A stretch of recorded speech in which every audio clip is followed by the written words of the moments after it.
अस्सलामुअलैकुम वरहमतुल्लाहि वबरकातुहू। दोस्तों, क्या आप सोच सकते हैं कि फ्रेंच में एक शराब बेचने वाली लड़की भी कभी इस्लाम कबूल कर सकती है? आखिर इतनी आज़ादी से रहने वाली लड़की पाबंदी से भरे हुए मज़हब में क्यों आना चाहेगी? उनकी माँ क्लब में डांस करती थी और वो क्लब में वेटर का काम करती थी। तो आखिर इनकी ज़िंदगी में इस्लाम कैसे आया? किस चीज़ से ये मुतासिर हुईं और कैसे इन्होंने इस्लाम कबूल कर लिया? आइए जानते हैं इस वीडियो में। वीडियो बहुत इम्पॉर्टेंट होने वाली है दोस्तों, क्योंकि ये वीडियो आपका ईमान ताज़ा कर देगा। इसीलिए वीडियो को पूरा लास्ट तक ज़रूर देखिएगा। तो चलिए वीडियो को शुरू करते हैं। अस्सलाम वालेकुम दोस्तों, उम्मीद है आप सब खैरियत से होंगे। अल्लाह आप सबको ऐसे ही खुश रखे। रबिका को अपने बाप का नाम मालूम नहीं था। उसने आंख खोली तो उसने माँ के सिवा किसी को ना देखा। उसकी माँ एक डांस क्लब में डांस करती थी और डांस के पैसों से ही घर का खर्चा चलता था। शुरू में उसकी माँ उसे बंद करके काम करने चली जाती थी। वो सारा दिन अकेली खिलौनों से खेलती रहती थी। एक दिन उसके पड़ोसी ने पुलिस को इत्तला कर दी। पुलिस ने उसकी माँ को वार्निंग दे दी और उसके बाद उसकी माँ ने डे केयर सेंटर में उसे एडमिट करा दिया। काम पर जाने से पहले उसे सेंटर छोड़ती और वापसी पर साथ में ले आती। स्कूल की उम्र को पहुंचकर वो स्कूल में एडमिट हो गई। 14 साल की उम्र में उसने एक बॉयफ्रेंड बनाया और वो यूरोपीय कंट्री के मुताबिक जिंदगी गुजारने लगी। स्कूल की उम्र खत्म हो गई। फ्रांस के कानून के तहत वो मैच्योर हो चुकी थी। जिस दिन उसे आइडेंटिटी कार्ड मिला, उसने अपने माँ के घर को भी खैराबाद कर दिया और पेरिस के एक इलाके में शिफ्ट हो गई। वहाँ एक क्लब में वेटर के तौर पर काम करने लगी। उसका फ्लैट भी वहीं एक पुरानी इमारत में था। उसकी जिंदगी एक मशीन की शक्ल इख्तियार कर चुकी थी। वो 12-12 घंटे क्लब में काम करती। शराब और सिगरेट के बू से उसका हलक पक जाता, लेकिन वो मुसलसल काम करती रहती क्योंकि काम उसकी मजबूरी थी। उसके बगैर वो फ्लैट का किराया अदा नहीं कर सकती थी और ना ही खाने पीने के एक्सपेंसेस बर्दाश्त कर सकती थी।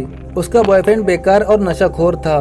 सारा दिन चर्च के सामने धूप सेकता रहता था और शाम को उसके क्लब में आकर उसके पैसों से शराब पीता था। उसे खाना खिलाने की जिम्मेदारी भी रबिका के सर थी। रबिका इस मामूल से बुरी तरह फंस चुकी थी, लेकिन उससे छुटकारा पाना उसके लिए पॉसिबल नहीं था। उस क्लब में उमर नाम का लड़का भी काम करता था, जो कि उसकी जिंदगी का पहला मुसलमान था जिससे उसका ताल्लुक हुआ। वो क्लब का एक अकाउंटेंट था। क्लब की इनकम, उसके अखराजात और वक्त का शेड्यूल तैयार करना, हफ्ते के लास्ट में उन्हें सैलरी देना उसी का काम था। वो क्लब के पीछे दफ्तर में बैठता था। रबिका हफ्ते में एक बार उससे मिलती थी और वो दिन उसकी सैलरी का दिन होता था। जब वो उसके दफ्तर जाती तो वो हंसकर उसका इस्तकबाल करता और सैलरी उसको थमा देता। कई बार की मुलाकातों के बाद रबिका को वो एक अजीब और कुछ अनोखा इंसान महसूस हुआ। क्लब में मुलाजिमीन के लिए शराब फ्री थी।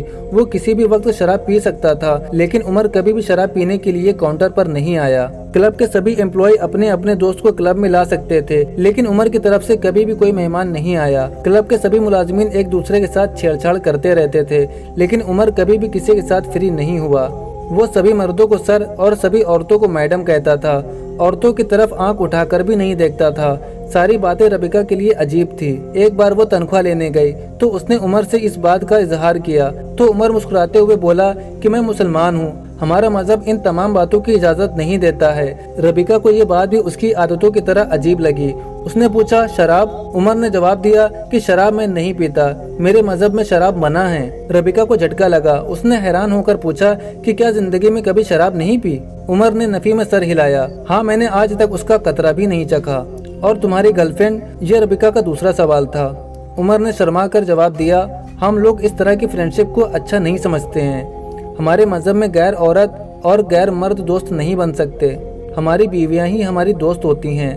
रबिका के लिए ये बात भी बड़ी अजीब थी। बहरहाल वो चली गई, लेकिन उसके अंदर बेशुमार सवाल तड़पते रहे। अब उसका फ्री वक्त उमर के साथ गुजरने लगा। उससे बहुत सारे सवाल पूछती और उमर उसके बड़े धीमे और रवा लहजे में जवाब देता। इन्हीं मुलाकातों के दौरान एक रोज रबिका ने उससे कहा कि मैं तुम्हारे मजहब के बारे में पढ़ना चाहती हूँ। रबिका के इस मुतालबे के जवाब में उमर ने एक और अनोखी बात कही। उससे कहा, पहले तुम्हें अपने मजहब के बारे में पढ़ना चाहिए। तुम एक ईसाई माशरे में रहती हो, तुम्हारी माँ भी ईसाई थी, तुम भी बचपन में चर्च जाती रही हो, तुमने गले में सलेब भी लटका रखा है। मेरा ख्याल है कि तुम्हें दुनिया के किसी और मजहब के बारे में पढ़ने से पहले अपने मजहब के बारे में पढ़ना चाहिए, ताकि जब तुम दूसरे मजहब के बारे में पढ़ो तो तुम उसे कंपेयर कर सको। रबीका उमर की बात मान गई और उसने बाइबल खरीदी और उसको पढ़ना शुरू कर दिया। उस मुताले से उसके अंदर एक नई दुनिया रोशन हो गई। वो बाकायदगी के साथ चर्च भी जाने लगी। पूरा 1 साल उसका ये मामूल रहा। 1 साल बाद जब उसे बाइबल के ज्यादातर सबक जुबानी याद हो गए तो उमर ने उससे कुरान मजीद का एक तोहफा दिया। ये कुरान मजीद का फ्रांसीसी में तर्जुमा था। रबीका ने उसे पढ़ना शुरू किया तो वो हैरान रह गई। कुरान मजीद की दुनिया एक अनोखी और अजीब दुनिया थी। उस दुनिया में अमन और रवादारी, सुकून और मोहब्बत था। उसने देखा कि जिस चीज को मुआशरा कानून के जरिए इन्फोर्स करना चाहता है, नाफिज करना चाहता है, कुरान मजीद उसे हुक्म इलाही करार देता है और उस पर अमल बरामद करने को सवाब कहता है। पूरा 1 साल कुरान मजीद पढ़ती रही। उस दौरान उमर ने जॉब छोड़ दी और दूसरी जगह शिफ्ट हो गया, लेकिन वो वहाँ से भी उसके साथ मुसलसल राब्ते में रही। ये हफ्ते की एक सर्द सुबह थी। उमर के फ्लैट की घंटी बजी। उमर ने गाउन पहना और दरवाजा खोल दिया। बाहर सिया पेटीकोट और स्कार्फ में लिपटी एक लड़की खड़ी हुई थी। उमर ने शाइस्तगी से पूछा, जी मैडम, मैं आपकी क्या खिदमत कर सकता हूँ? मैडम ने नरम लहजे में जवाब दिया, उमर भाई, मैं रबीका हूँ। मैं आपके हाथों इस्लाम कबूल करना चाहती हूँ। उमर उसे अंदर लाया, उसे तहारत का तरीका सिखाया। जब उसने तहारत हासिल कर ली तो उमर ने उसे कलमा पढ़ाया और उसके बाद वो रबीका से राबिया बन गई। ये वाक़या 29,000 फ्रांसीसियों में से एक का है जो अपनी पसंद और कोशिशों से मुसलमान हुई।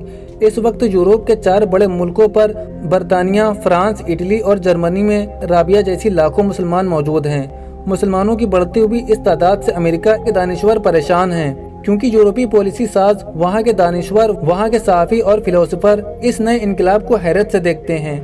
वो सोचते हैं यूरोप के मुआशरे में आज़ादी है, कोई क्या कर रहा है यहाँ कोई किसी से नहीं पूछता।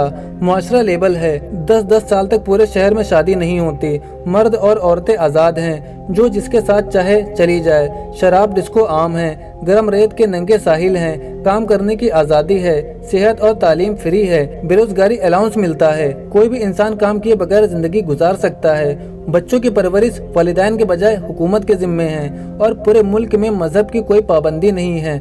चर्च जाए या ना जाए किसी से कोई सरोकार नहीं है। लेकिन उस आज़ादी के बावजूद लोग मुसलमान क्यों हो रहे हैं? वो एक ऐसा मजहब क्यों इख्तियार कर रहे हैं जिसमें पाबंदी है, जिसमें इंसान शराब नहीं पी सकता, गाना नहीं गा सकता, वो क्लब नहीं जा सकता, जिसमें औरतें पूरा जिस्म ढक कर रखती हैं, सलवार कमीज पहनती हैं, मर्द दाढ़ी रखते हैं, जिसमें औरतों और मर्दों को आम इखलात की इजाज़त नहीं है, जिसमें तमाम मर्दों को और औरतों को दिन में 5 बार मस्जिद जाना पड़ता है, जिसमें साल में 30 रोजे रखने पड़ते हैं, जिसमें औरतें पर्दे के पीछे रहती हैं और मर्द चलते फिरते हुए गुफ्तगू करते हुए नजरें झुका कर रखते हैं, जिसमें बुलंद आवाज में कहकहा लगाना और ऊंची आवाज में बात करना इन सबको बुरा समझा जाता है, जिसमें इंसान सुअर का गोश्त नहीं खा सकता, जिसमें हलाल जानवरों को भी मखसूस तरीके से ज़िबा किया जाता है और जिसमें इनफरादियत के बजाय इज्तिमाइयत है। दोस्तों, ये लोग हैरान हैं, यूरोप का आज़ाद ख्याल इंसान आज़ादी छोड़कर पाबंदी वाले मजहब की तरफ क्यों जा रहा है, वो इस्लाम क्यों अपना रहा है। ये बात यूरोप के दानिश्वरों को कयामत तक समझ में नहीं आ सकती, क्योंकि वो लोग इस्लाम को एक फासले और दूरी से देखते हैं। वो करीब से इस्लाम का मुताला नहीं करते। उनमें से जो लोग इस्लाम का मुताला शुरू कर देते हैं वो भी इसी तरह से मुसलमान हो जाते हैं। बिल्कुल, इस्लाम को कोई भी नॉन मुस्लिम अगर करीब से जानने की कोशिश करेगा तो इंशाअल्लाह वो ज़रूर इस्लाम अपना लेगा। बस कोई सुनी सुनाई बातों पर या जो व्हाट्सएप के ज़रिए लोगों को इस्लाम के खिलाफ भड़काते हैं उन पर यकीन ना करें। तो वीडियो आपको कैसी लगी कमेंट करके ज़रूर बताएं। मिलते हैं नेक्स्ट वीडियो में। अस्सलाम वालेकुम।